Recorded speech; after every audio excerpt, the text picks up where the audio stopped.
camera is seeing what it needs to be seeing. And today's introduction is going to be really short. We have these two wonderful ladies. So Audubon, Prescott Audubon has been doing this for fourth year now. We have been sponsoring trips to Audubon, Maine camp in Hog Island. There you go, in Hog Island. This is where all the pumpkins are, by the way. And so they have an educator camp, for a week-long educator camp once a year. And our chapter has been sponsoring educators from local institutions, I guess, since you're not with the school.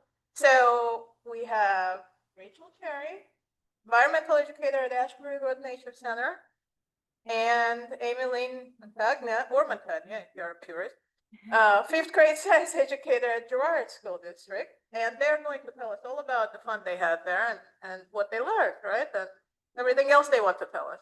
So please welcome. Hello, everyone. Pardon me, I'm a little bit under the weather today, but I will try my best and have Amy do a little bit more of the talking, but I will also share as well. But hello and welcome to our presentation about our trip to Hog Island. I am Rachel Cherry. And, skipped already. And I'm Amy Lynn Montagna, and I already advanced the slide, so I'll let Rachel. Yes, I am Rachel Cherry. I'm an environmental educator at Asbury Woods. I grew up more near the Pittsburgh, PA area. I have a bachelor's in science in fisheries, wildlife, and conservation sciences. And I've done a lot of environmental science related internships in the Northwest PA area, which led me to Asbury Woods. I lead our Eco Explorers Club for middle schoolers, and I also lead the Nature Exploration for Adults with Disabilities program. And when I'm not out in nature at work or not at work, because I also like to look for critters in my spare time, I also like hanging out with my cats, and I like collecting GameCube games and playing them with my cats. So we'll go to Amy now. All right, so I started with a little bit of history. My love of the outdoors started with my grandma. It's a little blurry picture, but there she is. She had beautiful home gardens and bird feeders. And I remember as a kid sitting there. So that's where my love of outdoors began. I'm a fifth grade science and social studies teacher. I am a forever student. And so my love of learning continues there. And finally, I'm a lot of other things: teacher, mother, wife, stepmom, sister, cousin, dog mom, and friend. So connections and compassion grow deeper daily through all of that.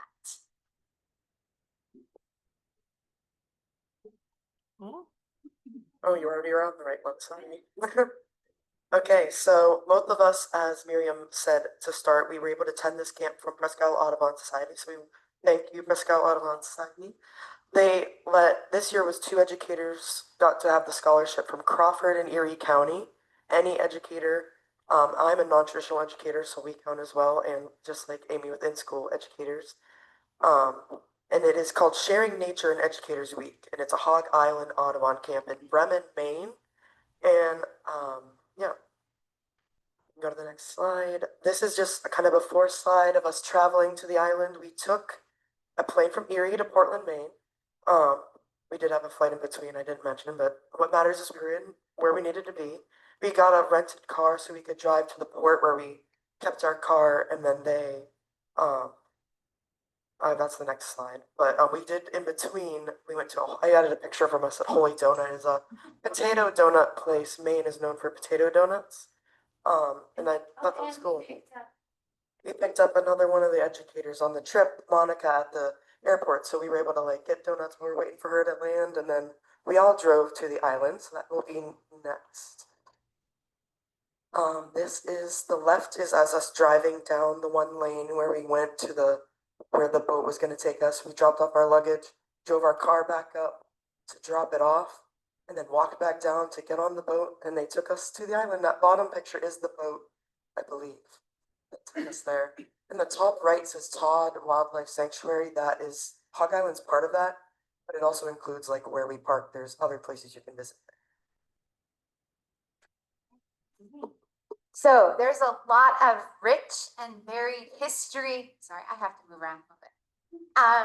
With Hog Island, we found most interesting, it's a seabird conservation place.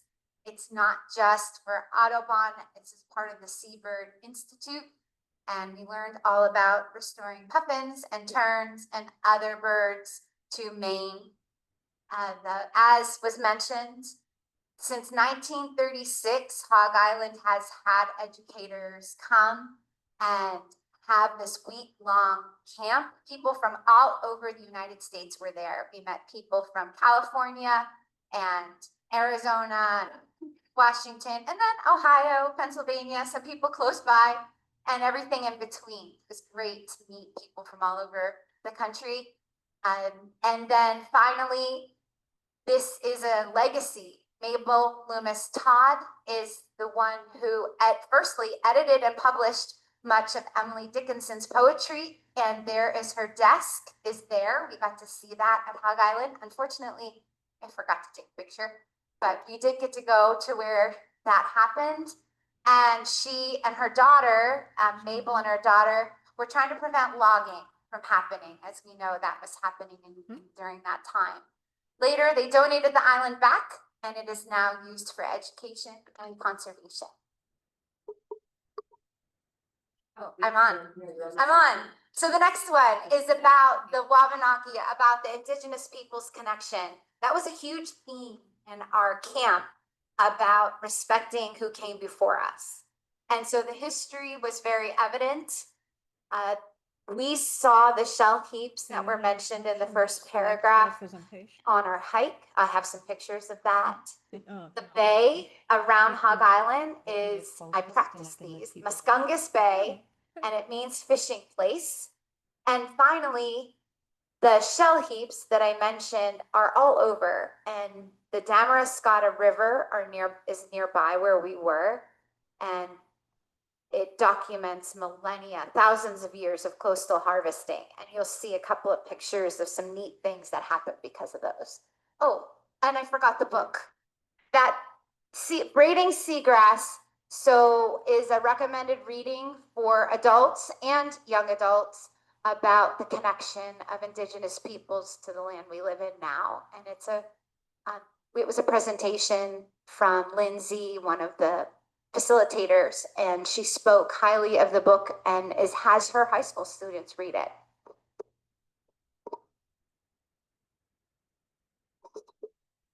So these are some pictures. Rachel took a lot of wonderful pictures of where we stayed. This is kind of the initial view. The picture up to this side is the Queen Mary, where some people stayed and the lab is. The tents are where we ate and where we met a lot. We had a lot of outdoor meetings. And then the walkway led to where Rachel and I stayed and to the island trails. Finally, this is where we stayed. This is our place for the week. And that was our room before we moved everything in. And there were lots of great hammocks and chairs to relax. So we were busy, but we got to relax as well. Okay, I made a slide here for the Queen Mary lab, which is below the Queen Mary where people would stay for the housing. But the Queen Mary lab had a lot of cool specimens, a lot of cool, like on the right, things we found in our tide pool exploration. They set out so we could look under microscopes. The top middle is kind of like a view of some of the tables. They had cabinets that had a lot of different bird specimens they brought out, especially for like on the bottom left. In middle, it says mystery of the day, and the bottom left has like a snowy owl there. That was one of the questions. Every day, they had a different mystery. It was about like 4 or 5 questions. Some were like science related to the nature, some was related to the history and like the indigenous people there. And some of it was also being creative, like make a haiku about a flower or something that you see on the island that you connect with. And so there was one each day, and then I'll talk a little bit more about that later, so keep that in mind. So sustainability in action. One of the things that was quite amazing about our trip was the food. I'm sure others have spoke of the food, but it was completely local as much as possible. It was sustainable in the fact that they only gave us so much food at one time. You could get more. You could compost when you got done. It was fresh. We had a menu every day or every meal. And that was the line basically. And the Friends of Hog Island is a volunteer group, and they served the meals, took care of the cooking with the help of the head chef. And it was a delightful experience, but also very educational in how you can feed a whole bunch of people without any leftovers. I just wanted to add on because the food was very good. It was very healthy, but still tasty and filling. And there was a variety of a lot of different things. They had on the top right, you can kind of see they had a board that would say the different stuff they had on the menu. They always had vegetarian, vegan, and other dietary need options available. And I'm pointing out the top right because it mentions a smoky bean and egg salad, which is something I wasn't sure I would totally like. And that day actually was everything was vegetarian. So some days they had totally vegetarian meals to show how you can get everything you need just with plant-based things. And the beans they got locally, they're from some place that makes or plants them themselves and produces them, and they're shipped dry, which is sustainable because if canned beans with water is a lot heavier. So it's a more sustainable way.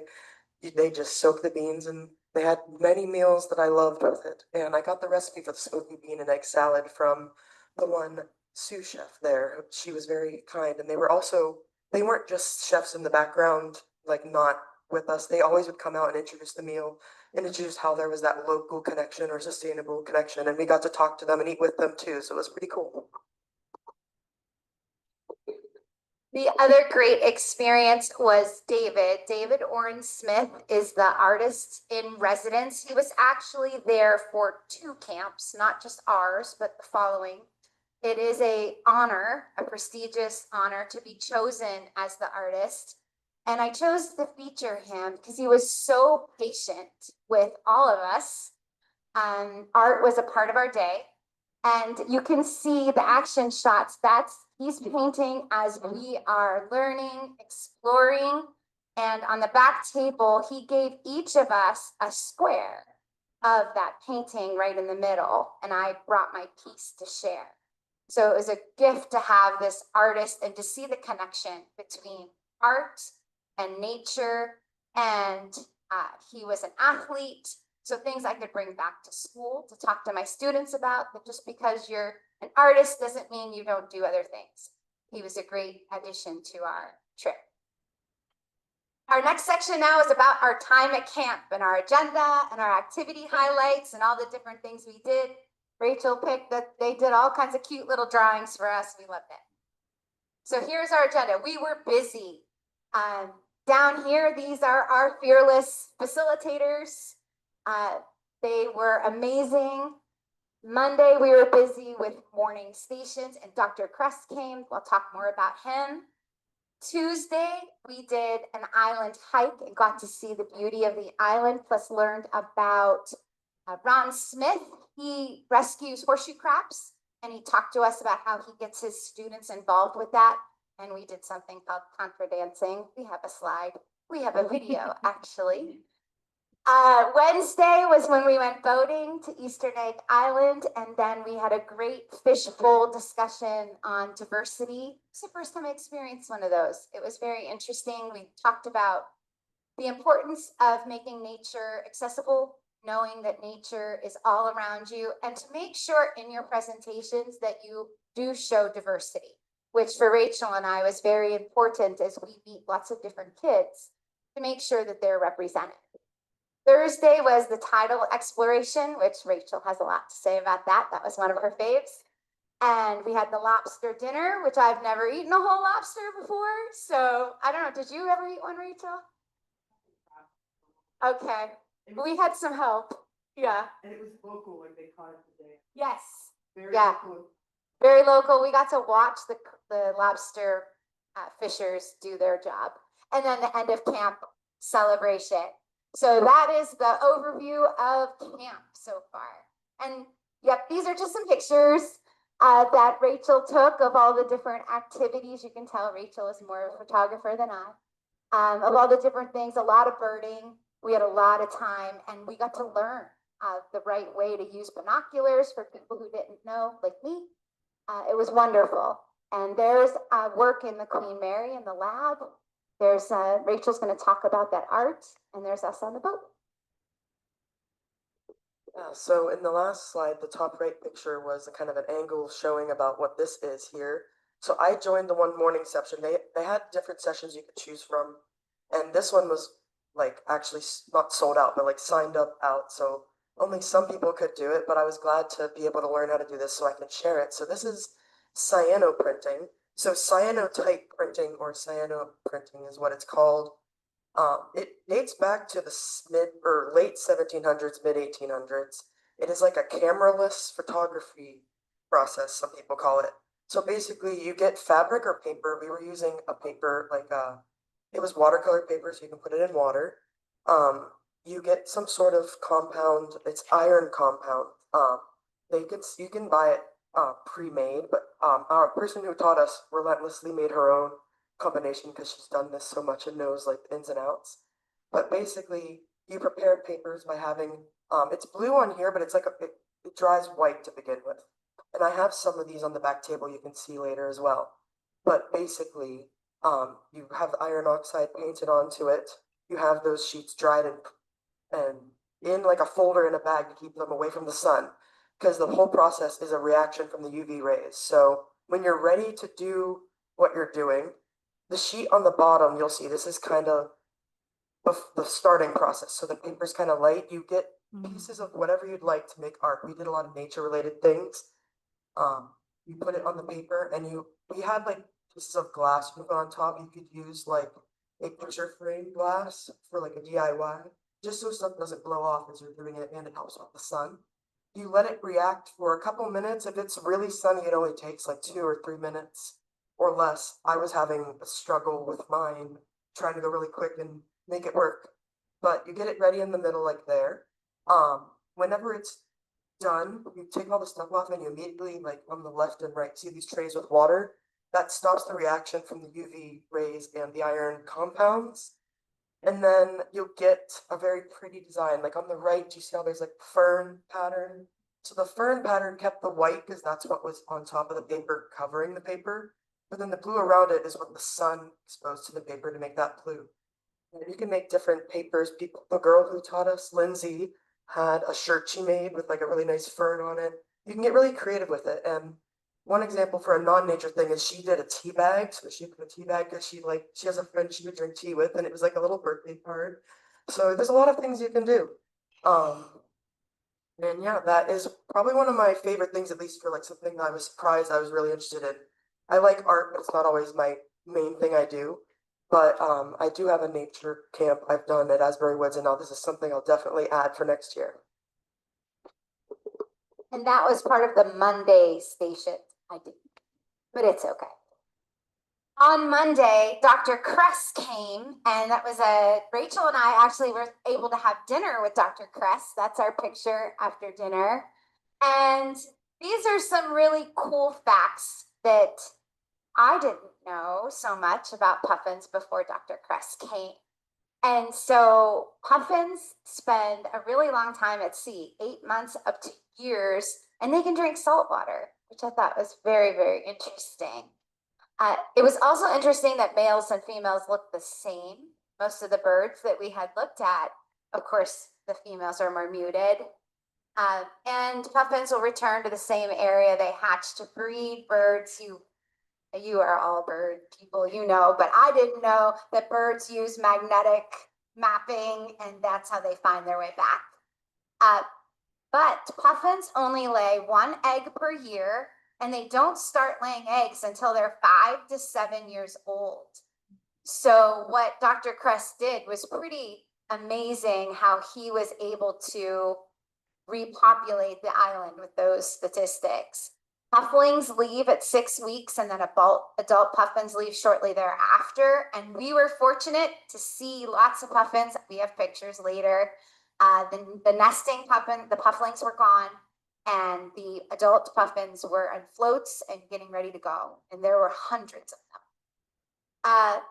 One thing we did learn is that pufflings like to eat herring, but the Bay of Maine is warming, and so they're learning to eat other fish like butterfish and hake.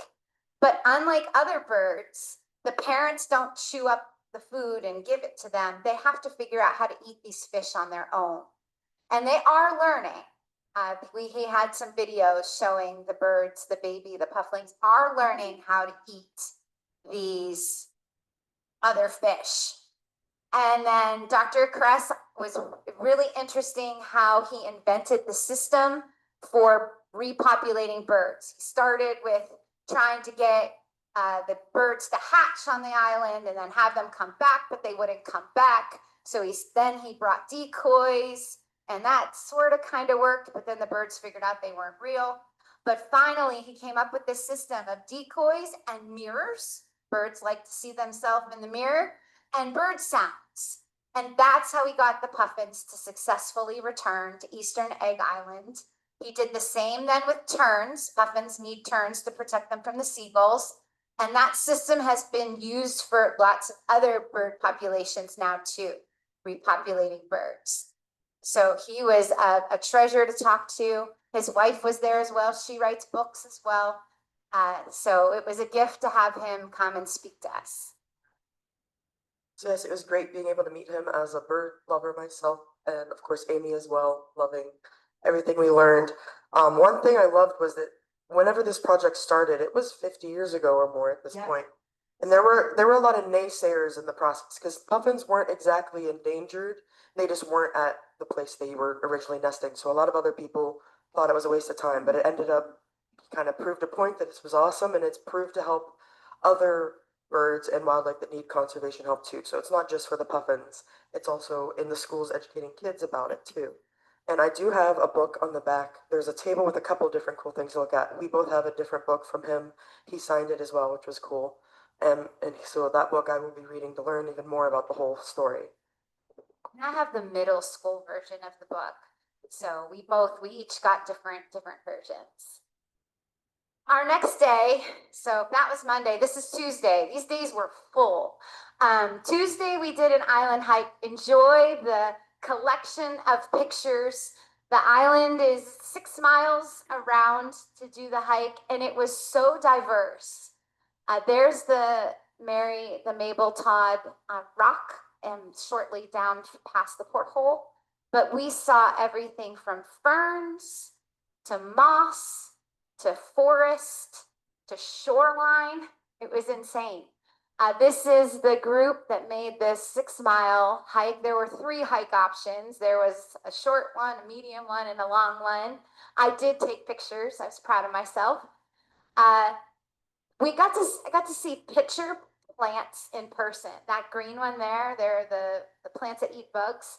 I never saw them at the zoo in the garden, but I didn't realize they were in person. Lots of fungi, monarchs.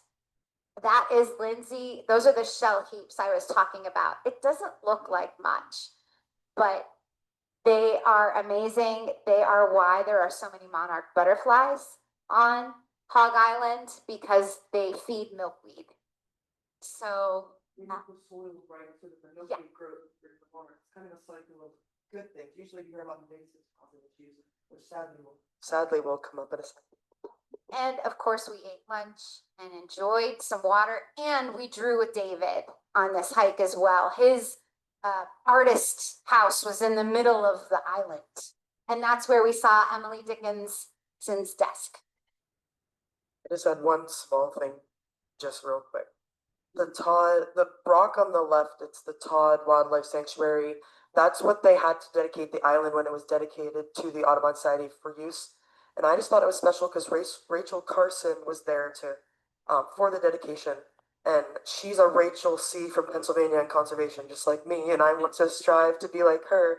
So this was a good experience. It kind of jumped me into that. I just had to mention, I thought that was really cool. I guess it is on to me now. Tidal exploration. So we got to see during the low tide exploring. Kind of the left picture behind the stuff was us all looking at the ground at different cool things. We had different equipment to look. On the left, is a tuna kit. It's a sea squirt. It's attached to that branch. It's a type of marine invertebrate, and they attach to surfaces, kind of like a barnacle, and they filter feed. So there's a couple of them on it, those little things. And I don't know if this one was, but there are invasive ones that are an issue that are problems for lobster traps. They clog them, so the fishermen do not like them. The middle thing is called dead man's fingers. There's also a mushroom or fungi called that, but this one is called that because it resembles when people would be floating in the water, their fingers. So that's an interesting name, but I thought the color was really cool. And on the right, we saw lobsters while we were doing our exploration. So that was really cool. On the top right, I am holding a crab. There were so many crabs, which we'll go to the next. There were too many crabs, and I'll play the video in a moment. And I was just going to mention one of the reasons there are too many crabs is in this tidal ecosystem, there are no sea stars. A lot of tidal systems have sea stars to be a predator for crustaceans like crabs. These are all different crabs, as well as like snails and stuff, but there were none there, so there were just so many crabs, which I thought was cool, but it's an unbalanced ecosystem, so it's not a good thing. And on the top left is the invasive green crab, which is a bigger one that is a big invasive problem in Maine. But on the right, I did a little video of just looking at the ground. The ground was basically moving from how many crabs there were.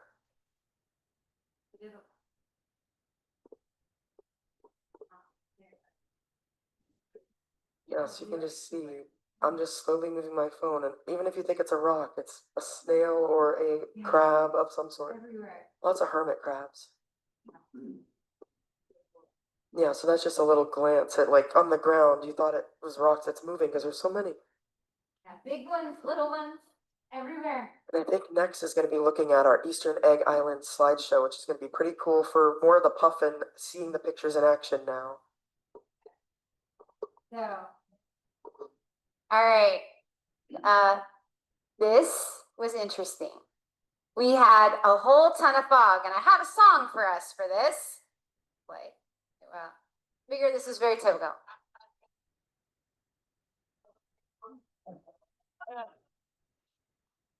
Obviously, we did make it back, but I made a slideshow. I did not take many of these pictures. The lady at the end, her name is Laurel. I'm going to read all the different things and then you can enjoy it. Laurel is the nice young lady who took all the pictures. She had an amazing camera. The pictures will start from the boat ride to rowing ashore to all the birds we saw. We went to, well, we rode past Eastern Egg Island. You're not allowed to land there. Then we went to Discovery Island, and that we were allowed to get ashore. We did some nature hiking and journaling. There was a geology hike. I did the geology part, you did the nature part. And then this fog rolled in, just out of nowhere. And it eventually, it dissipated and it didn't affect our day. Luckily, it wasn't while we were sick.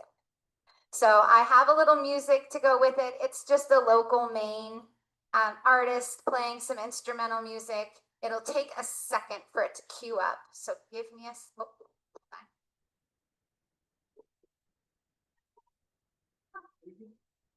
I know, I reacted. Give me 1 second. There we go.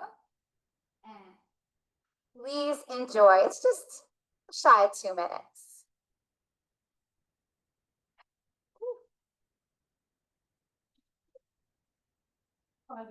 Sorry, advertisement. I had them gone and they put me back. All right, there we go. All right, ready?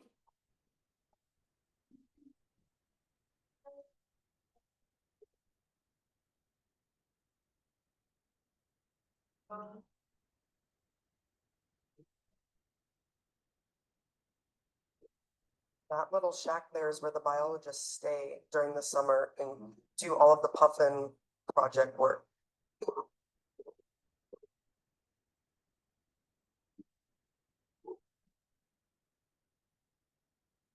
We were flying over our boat the whole time and right beside us. These are really good up close pictures.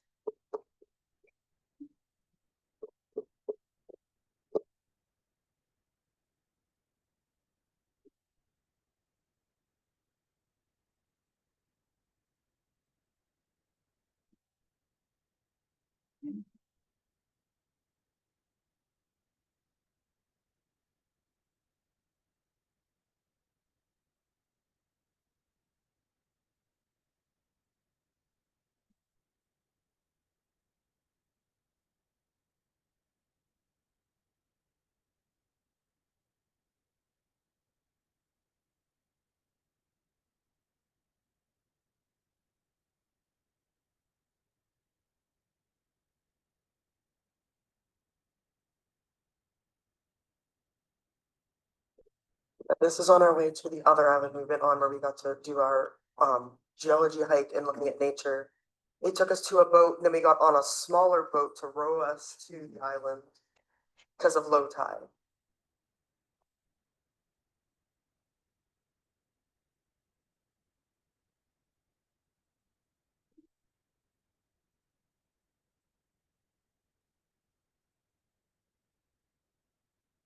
I loved all the ferns everywhere, lots of lovely ferns.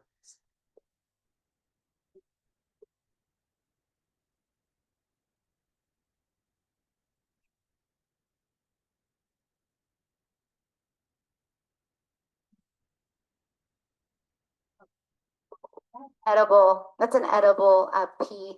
Oh, that's one of our leaders taking a nap. And that's Laurel. Credit to her for all the beautiful pictures she took.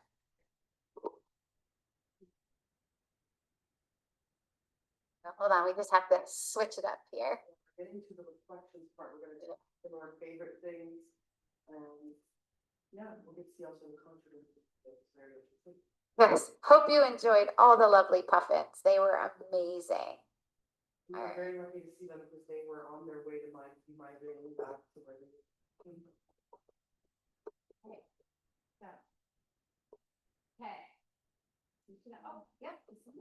So, reflections, our favorites, challenges, and inspirations. So my favorite, the tide pool. I teach tide pools, so it was great to actually see one. However, sad about the missing sea stars, but the diversity was incredible between Rachel's pictures and all the other. We got a big file of pictures. I plan to share a lot with my students. The puffins, of course, the second time I've got to see puffins in the wild. First time was in Ireland with my kids years ago, 5 years ago, 6 years ago now. They're incredible birds. Plus there's guillemots that are related to the puffin with the bright red feet. I learned a lot about those, and the cormorants. And then that's a sample of the field of milkweed that was on the hike. Huge fields of milkweed with chrysalis and caterpillars and monarchs in all different stages of life. Okay, and I liked the tidal exploration, like on the left. I loved the crabs. I liked taking selfies with the crabs. And then you'll see like a seine net there. That's a fish seine net. And we were using that to try to see some more things. And I've used that in jobs before. Whenever I worked at Regional Science Consortium, we used those a lot. So I was actually helping a lot because nobody else knew how to use them. So I'm like, this is my job. I will help with the seine net. And we got to see some cool things. A lot of shrimp and there was a hermit crab without its shell, just kind of a little nub. It was very funny. But that was my main thing, was I loved exploring the tide pool areas. And on the right, the mystery of the day is the other favorite thing. Every day you would write the answers and see how many you could get right. They would reveal the answers, but they wouldn't reveal who was winning yet. But they did tally up. And Amy did get runner-up. I could have put a picture of you in. I don't know if there was one. She got runner-up for most answers, and I know you were very worried you weren't going to be aligned with all the other people, but we were both awesome. I won grand prize tied with another educator who also works at a nature center, kind of similar to mine in Kentucky. So we vibed a lot. We got cool Audubon merch, and I put, yeah, first place. I put one of the things I won is a wooden puffin magnet. It's just really cool. I thought I wanted to share it. But that was just very cool. I wasn't expecting to win. But I did, and it was cool, and it was just really awesome. Besides that, I loved being with other people who love nature and birds and all the cool critters like I do, and also sharing with other people, being an educator for kids and adults alike. So that was my favorite thing altogether, too. All right. Oh, my most challenge. This was hard. Asked me every day. I was like, I can't believe we're drawing again. Why are we drawing every single day? So I had to share. So this is my progression. Here's my first drawing. Okay, that's me. That's my drawing. I taught kindergarten, and my kindergarten students drew better than I did. So then I worked with David on the hike, and I said, you have to help me. This is my drawing. Can you help me? And he did. So those are my notes. We looked at this archway and I did exactly what he said, and it doesn't look too bad. I should have included the picture. It looks kind of like it. So then finally I was able to enjoy some nature art. That was the point, is to do nature journaling, and I was here. But by the end, I got there. So I can relate to my students when they say this is hard, because that was very, very challenging.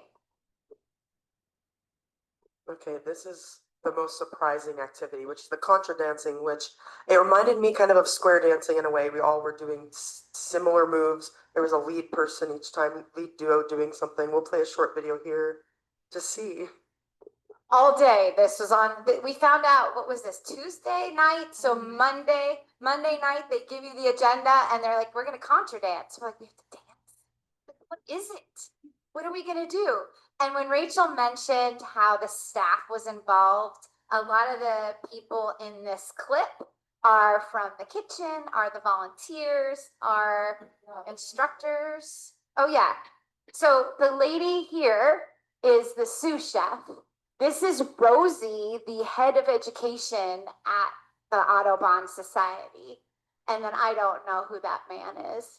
I think it was his son. And that was Ron Smith, who spoke to us about the horseshoe crabs and community science. He's a caller for this contra dancing.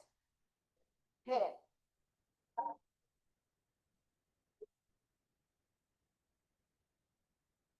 You'll see us in here. Just watch.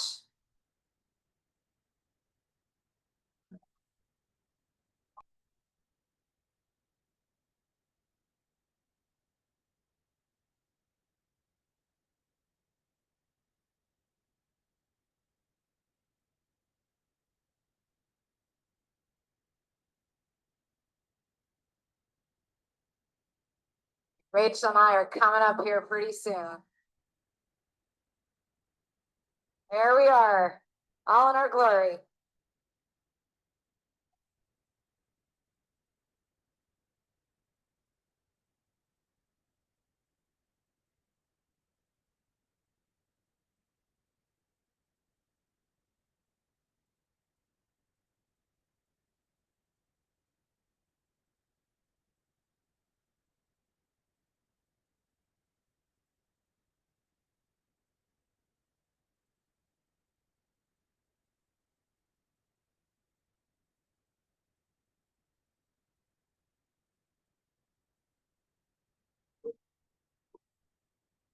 Yeah. Oh no. Contra dancing.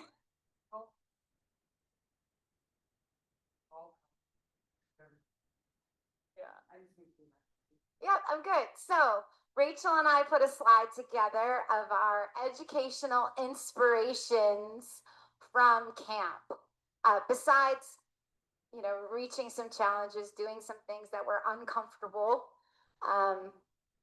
we got a lot of great ideas that we can bring back. So I started some science journaling with my students. This is just an example. I had them use a virtual globe that they could turn around to different perspectives. And we practiced observational drawing and a diagram. And then first time ever, I brought plants into my classroom. I didn't realize the importance of that until talking with all the educators and facilitators and realizing that kids need that. We all need that in our lives. My paraprofessional that works with me is rooting plants so we can give students plants. And that was another part of discussion, giving kids nature to take home with them. And then I included a lot of the connections. So Penn State Master Gardener, we're at school, we did this prior to camp, but we're working on a rain garden, again, talking about being friendly to birds, bringing pollinators and taking care of groundwater and rainwater and making sure we're being conscious and teaching kids about that. Audubon and here, we're going to work together. We're bringing our students here in November. looking forward to having that group presentation. The kids are gonna come and do the Ponds Life activity through Tom Ridge. And then I'm working with Jamie Miller from Autobahn on putting some activities together for kids. My colleague and I, with all of our work, we were invited to the Sustainability Summit at State College next week, 2 weeks from now. So that's all a result of this wonderful opportunity that you gave us. And then Rachel's going to talk a little more. We're going to work together as well on a couple of initiatives. Yes, and we don't have too much officially yet, but since we had our minds and hearts touched during this program or during this camp, we definitely want to bring this back to us in Pennsylvania. Like there's Puffins, or the Project Puffin in Maine is their big thing. We could do something like that here. I'd love to collaborate in some way, both Amy and I as Asbury Woods and your Girard School, as well as getting Presque Isle Audubon involved as well again too. And a lot of the other things that I learned, I'll definitely bring back to Asbury Woods, like the cyano printing, I definitely want to bring back from my nature art camp. But also a lot of the other things just will help me, both of us, be a better educator going forward, because we have so many cool experiences to attribute to that. Yeah. And now we have a connection now as friends, so we'll definitely keep in touch going forward, which is another special thing. You don't always realize who you're going to meet in life. And also on the trip, I met an educator from Jennings Environmental Center. So it shows how it's a small world, since I met a new friend there. He works closer to where I grew up, and I pass by where he works all the time. So getting environmental educators together, other educators, a lot of opportunities for the future. And the cross connection between informal educators and formal. That's very important. Rachel has a wealth of knowledge that as a classroom teacher, I don't. So it's great to have that as well. And so finally, we want to say thank you. And whoops. And do you have any questions we can answer for you? Yes. Do you know their winter territory, they told us, is north. Newfoundland is one area. I think there's another spot north too, because they were showing us different maps of how a lot of puffins will come to Hog Island and they repeatedly come back to Newfoundland. So they had maps, because a lot of them have trackers from all this project, and you can see how they go like all the way there, and repeatedly every year too. It's at the same time. It's interesting how it's to a science, to a dot. And some went south, to far south. And America too. So they had this really cool map. Other questions we can answer? Yes. Yes. So Mr. Oh wait, I lost his name. The caller. He does this excellent project with his students. The horseshoe crabs where he lives, there's a lot of construction debris. He is in Maine. I cannot remember where though. I have it in my notebook in the back. And where the horseshoe crabs wash up, there's a lot of construction debris, like big concrete boulders and such. And horseshoe crabs mate kind of like turtles, sea turtles. They dig in the sand and they come during high tide. And then they get stuck. The tide goes and they're stuck behind these boulders and all this trash in this one area. I don't know why so much is there. So he and his students, and he teaches high school, he and his high school students, they have a whole system. They pick up the horseshoe crabs and put them back in the ocean. And it's a big process. They move thousands sometimes of horseshoe crabs at a time. Yes. So it was a very impressive project. He had other smaller projects as well, but that's his big project that he's known for. And Ron Smith, that was his name. And he was talking about how you can get students involved. But he teaches at a private school, so that they have a little more ability to get students places, but it's definitely something to think about I thought about our rain garden as being kind of an extension, having the connection with Presque Isle, Audubon, and getting kids just aware of what's happening. Yes.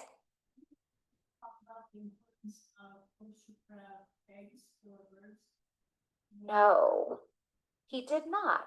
He did talk about why they were special as far as people take them for pharmaceutical purposes and others sell them for, I forget what the other reason was, something about their shells. So, but no, he didn't. Could you tell us more? On the eastern shore. Okay, thank you. In May, the red knots need Mhm. the eggs laid by the horseshoe crabs and come ashore, particularly around full moon, I think, and high tide. So some of us who have spent some time in the mid-Atlantic states have made the trek over there to see, and we know that horseshoe crabs have an importance there. Thank you. Yeah, that's really cool. It shows the connection between all living things. Yeah.